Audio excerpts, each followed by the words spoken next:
Have you ever stopped to think that maybe you are not yourself? That your opinions, your fears, even your dreams may not be yours? Something is spreading across the world at this very moment, something we can't see, but which is shaping every thought you have. And the scariest part is that you don't even perceive it. Today, I'm going to show you how there is an invisible virus that doesn't attack the body but devours entire collective souls. It spreads through every conversation, every screen you look at, every piece of news you consume.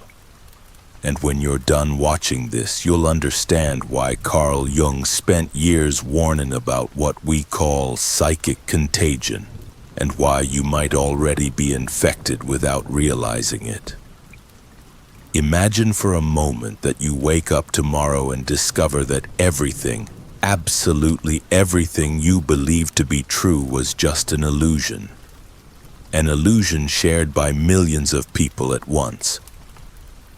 That your deepest convictions were not born from your reflection but were planted in your mind by forces you didn't even know existed. Does it sound like science fiction? Then let me tell you about a town in Germany in 1930. Ordinary people, working families, neighbors who greeted each other on the street every day. In a matter of a few years, these same people were burning books, denouncing neighbors, applauding things we now consider monstrous. What happened? Did they go crazy overnight? They were infected. Jung realized something that few dared to admit. There is a force that operates at the level of the collective mind, something he called the collective unconscious. When this force is manipulated, entire societies can lose touch with reality while continuing to function normally. It's as if millions of people entered a state of psychological sleepwalking at the same time. And here's what chills me. This phenomenon is not an exception in human history. It's the rule. Think of the crowds that burned women accused of witchcraft. Hundreds of seemingly normal people gathering to torture and kill innocent women. They were not sadists by nature. They were mothers, fathers, merchants, religious people. But something had infected their collective mind, creating an alternate reality where those atrocities made sense. Or think about the genocides of the 20th century. They were not carried out by isolated psychopaths. They were supported by entire societies, teachers, doctors, engineers, educated people who suddenly began to see other human beings as pests to be exterminated. How is that possible? Jung discovered that the individual human mind is just the tip of an iceberg. Beneath the surface, there is a deep layer where all minds connect, the collective unconscious. It is at this level that ideas, fears, and obsessions spread like viruses. When this layer is contaminated, millions of people can start thinking and acting in identical ways, believing they are being original. But here's the part that will keep you up at night. This is happening now, right at this moment. Look around you. Notice how people have almost identical opinions on complex topics. How they reach the same conclusions without having thoroughly researched. How they repeat the same phrases, use the same expressions, feel the same indignations. This is no coincidence. It's what we call psychic contagion in real time. The difference is that today the virus spreads at the speed of light. Through social networks, algorithms, information bubbles, every time you pick up your phone, you're being exposed to this infection. Every like, every share, every comment is an opportunity for the virus to strengthen and spread. And the most terrifying, you can't tell when you're infected. No one can. Because the virus doesn't attack your ability to reason, it attacks your ability to question. You continue to think you're being rational. that your opinions are based on facts, that you are immune to manipulation. Jung warned that the greatest danger isn't the visibly insane, but societies that collectively go mad while maintaining an appearance of normality. Because when an entire society loses its sanity, there is no longer any external reference to show what is real and what is delusion. So let me ask you something. How many of your strongest opinions did you really build alone? How often have you stopped to question not just what you think, but why you think it? How many of your most absolute certainties would you be able to defend if you had to start from scratch, without repeating what you've heard from others? Because if you can't answer these questions honestly, maybe it's time to consider that you too have been infected. And if you have, the only way to free yourself is to admit that it's possible. If this made you question something you've never questioned before, write in the comments, "I questioned." I want to know how many of you are really willing to look within and admit you might not be as free as you think. They don't want you to know this, but there is a recipe. An exact formula to turn an entire society into a machine of destruction. And it is being applied at this very moment as you watch this. I'll show you today how mass psychosis isn't an accident of history. It's precise social engineering. I will reveal the 3 steps that turn normal people into puppets of collective madness, and why Jung managed to map out this process with precision that should scare any conscious person. By the time you finish watching this, you'll understand exactly how your mind is being manipulated right now. Imagine a gardener, but not an ordinary gardener. A dark gardener who plants seeds of paranoia in the most fertile soil that exists. The collective anxiety of a society. He doesn't work with flowers or fruits. He cultivates fear, anger, and division. And his harvest is always the same, the mental collapse of millions of people at once. Jung spent years studying this process and discovered something that should be in every history book but has been carefully omitted. Mass psychosis always follows the same pattern. Always. Whether we're talking about Nazi Germany, China's Cultural Revolution, the Salem witch trials, or what's happening around you right now.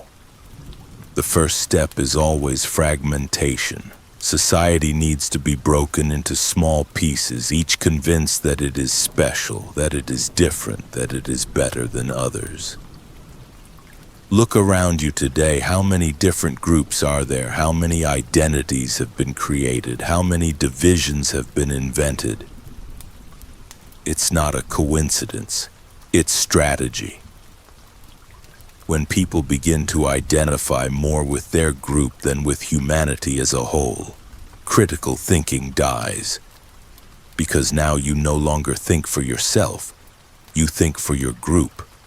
Your opinions are no longer yours, they're your team's. And questioning the group becomes unthinkable betrayal. Jung realized that at that moment a person stops being an individual and becomes just a cell of a larger organism. They lose the ability to see beyond the group's perspective. It's as if mental blinkers were placed on them. They can only see what the group allows them to see. But fragmentation is just the beginning. The second step is even more insidious. Emotional saturation. Once society is divided into tribes, it's time to inject emotional poison directly into the veins of the collective unconscious. Constant fear, permanent anger, endless indignation. Through every possible channel, media, social media, everyday conversations, people are bombarded with intense emotional stimuli 24 hours a day. And here's the diabolical trick. When you're in a constant state of emotional alertness, your rational brain simply shuts down. You can no longer process information logically. You can only react. Like a cornered animal, you stop thinking and just respond to stimuli. Jung observed this phenomenon and noticed how people could be completely possessed by collective emotions. The person is no longer in control of themselves. They are controlled by the emotions that have been artificially amplified in their minds. Think about how you feel after spending hours consuming news or social media. Anxious, irritated, angry at people you don't even know, afraid of things that might never happen. That's not natural. It's programmed. But the coup de grace, the third step, is the cruelest of all. The creation of the scapegoat. All this anxiety, all this anger, all this fear that has accumulated needs a target. And that's when the common enemy appears. It could be a minority group, an ideology, an external threat, a political leader. It doesn't matter if it's real or imaginary. What matters is that all the accumulated negative energy has somewhere to discharge. And when that happens, Jung observed something terrifying. Society becomes a weapon. Millions of people, all loaded with negative emotions, all pointing at the same target. At that moment, any atrocity becomes justifiable. Any violence becomes necessary. Any cruelty becomes virtuous. Because now individuals are no longer acting. It's the possessed mass acting through them. But here's the twist that will leave you speechless. This process doesn't need a conscious leader. It doesn't need an organized conspiracy. It can happen completely organically, fed only by the dynamics of the collective unconscious itself. It's like a fire spreading on its own. Once the conditions are right, fragmentation, emotional saturation, scapegoat, mass psychosis becomes self-sustaining. It feeds itself, grows exponentially, and consumes everything in its path. Jung realized that we're always 3 steps away from total barbarism. Always. No matter how civilized we think we are. No matter how educated or evolved we consider ourselves. The mechanisms for collective mental collapse are always at the disposal of anyone who knows how to activate them. And today, with the technology we have, this process can happen in weeks, maybe days. So tell me this. Looking at the world around you, at the divisions you see, at the emotions you feel, at the enemies you have, at which step do you think we are? If you manage to identify this pattern happening in your own life, write, "I see the pattern" in the comments. Because recognizing is the first step to freeing yourself. But if you really want to understand how to escape this trap, how to protect yourself from this manipulation, and how to find your true individuality amidst collective chaos, there is a path Jung left us. A map to navigate the turbulent waters of the unconscious and emerge on the other side stronger, more conscious, and truly free. This path lies in the most profound and transformative work you can do in your life. The encounter with your own shadow. By acquiring this guide, you will take a brave step towards one of the deepest and most revolutionary aspects of human psychology. It's not an easy path, but it's the only real path to inner freedom. The link is pinned in the first comment for anyone ready for this journey of genuine self-discovery. The most terrifying truth about mass psychosis is not that it is imposed by dictators or external manipulators. It is that we create it ourselves. Each society generates its own monster, feeds it with its own sins, and then feigns surprise when it emerges to destroy everything. Today I'm going to show you the most disturbing discovery we can extract from Carl Jung's studies. A truth that explains why entire civilizations can self-destruct, why seemingly good people can commit unimaginable atrocities, and why it's happening again, right under our noses. When you're done watching this, you'll understand that the true enemy was never external. It has always been within us. Jung developed a concept we call the collective shadow today. A deep reservoir where a society deposits everything it doesn't want to see about itself. All the greed disguised as ambition, all the prejudice masked as tradition, all the cruelty justified as necessity. This shadow doesn't disappear when we ignore it. It accumulates, ferments, and eventually explodes with a destructive force that can consume entire civilizations. Think of Germany in the 1930s, one of the most educated and culturally advanced societies in the world. Home to philosophers, scientists, artists. How is it possible that this same society produced the Holocaust? The answer lies in the collective shadow they created and fed for decades. All the repressed national humiliation, all the unprocessed resentment, all the racial superiority they never admitted to feeling. All this accumulated in the depths of the German collective unconscious like toxic waste. And when the pressure became too great, the shadow emerged. Not as something external that possessed them, but as the true face of German society that finally revealed itself. The Holocaust was not an aberration. It was the purest expression of the German collective shadow. But here's what will keep you sleepless. This is not exclusive to Germany. Every society has its collective shadow, including ours. Jung realized that when a society systematically refuses to confront its own demons, those demons don't die. They become autonomous. They gain their own life in the collective unconscious and begin to influence the behavior of millions of people simultaneously. This is why entire societies can suddenly start acting identically, as if controlled by a single mind. Because on a deep level they are. The collective shadow becomes a real psychological force that can possess entire masses. Look at the public lynchings that happened in the past. Hundreds of respectable people gathering to brutally torture and kill someone. These people individually probably would never do that. But when the collective shadow took control, they became part of something much larger and much darker than themselves.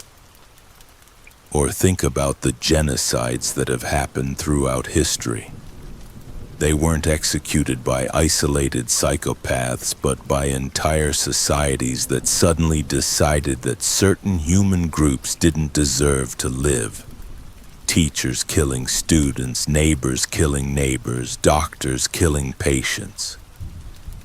The collective shadow had emerged and turned seemingly normal people into instruments of death. But here's the part that haunts me the most. Based on Jung's insights, we can see that our current society is creating the most powerful and dangerous collective shadow in human history. Consider all the problems our society refuses to honestly confront. The obscene inequality we create while preaching equality. The systematic exploitation we practice while talking about justice. The environmental destruction we cause while pretending to care about the planet. The hatred we feel while preaching love.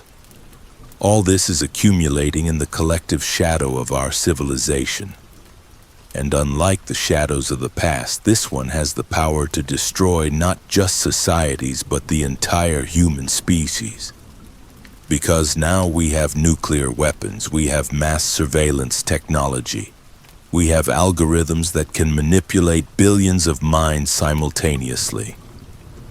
When our collective shadow emerges, and it will emerge, it will have tools no previous shadow has ever had. And here's the turn that will change everything. Jung discovered that the only way to prevent the collective shadow from destroying us is for each individual to confront their own personal shadow. Because the collective shadow is formed by the individual shadows of every member of society. This means you have a huge responsibility. Every aspect of yourself that you deny, every dark part you repress, every destructive impulse you don't acknowledge. All this is contributing to the formation of the collective shadow that could destroy our civilization. Do you think you're a good person? That you have no prejudices? That you don't feel hate? That you have no destructive impulses? Then you're feeding the collective shadow with your own denial. From Jung's teachings, we understand that the most dangerous person is not the one who admits being capable of evil, but the one who is certain they are incapable of it. Because this person is completely blind to their own shadow, and an unrecognized shadow is a shadow out of control. So answer me with complete honesty. What parts of yourself do you refuse to look at? What impulses do you deny having? What dark capabilities are you certain you don't possess? Because as long as you can't answer these questions, you are contributing to the creation of the monster that could destroy us all. The collective shadow is not an abstract concept. It is real, it is growing, and it will emerge. The only question is whether we will be prepared for it or if we will be its next victims. If you had the courage to look at your own shadow while watching this, write, "I saw my shadow" in the comments. Because this is the only way we can begin to disarm the ticking time bomb we have created ourselves. Thank you for staying until the end of this journey. I know it wasn't easy to confront these truths, but it shows that you have the courage necessary to see beyond illusions. If this content awakened something in you, if it made you question things you never questioned before, then you need the upcoming videos coming. Each one will take you deeper into this understanding of human nature and how we can free ourselves from the forces that control us. Subscribe to the channel so you don't miss this series. Leave that like if this made sense to you, and share with people who are also ready for these truths. Because the more people awaken, the lesser the power of the collective shadow over us all.